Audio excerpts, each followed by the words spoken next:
రాయ్పూర్ వేదికగా జరిగిన రెండో వన్డేలో భారత్ దారుణంగా ఓడింది. 359 పరుగుల భారీ టార్గెట్ను దక్షిణాఫ్రికా ముందు ఉంచినప్పటికీ భారత్ ఓటమి పాలైంది. మొదటి వన్డేలో కూడా ఓటమి అంచుదాకా వెళ్లి బతికి బయటపడింది. లేకపోతే మొదటి వన్డేలో కూడా మనోళ్లు ఓడిపోయేవాళ్లే. అయితే రెండో వన్డేలో భారత్ ఓడిపోవడంతో ఒక్కసారిగా మహమ్మద్ షమి పేరు ట్రెండింగ్ లోకి వచ్చింది.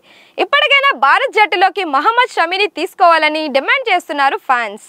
రెండో వన్డేలో హర్షిత్ రాణా, ప్రసిద్ధ్ కృష్ణ లాంటి అనుభవం లేని బౌలర్లకు ఛాన్స్ ఇచ్చి తప్పు చేశారని బీసీసీఐపై ఫ్యాన్స్ ఆగ్రహం వ్యక్తం చేస్తున్నారు.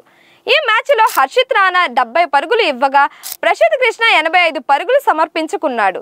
ఈ ఇద్దరు బౌలర్లు పరుగు కట్టడి చేసి వికెట్లు తీసి ఉంటే ఇండియా విజయం సాధించేది.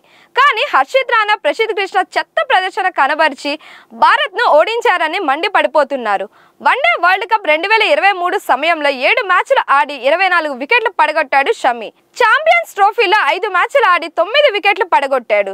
ఈ ప్రదర్శన చూసైనా షమిని తుది జట్టులోకి తీసుకోవాలని డిమాండ్ చేస్తున్నారు. సిరాజ్కు కూడా అవకాశం ఇవ్వాలని డిమాండ్ చేస్తున్నారు.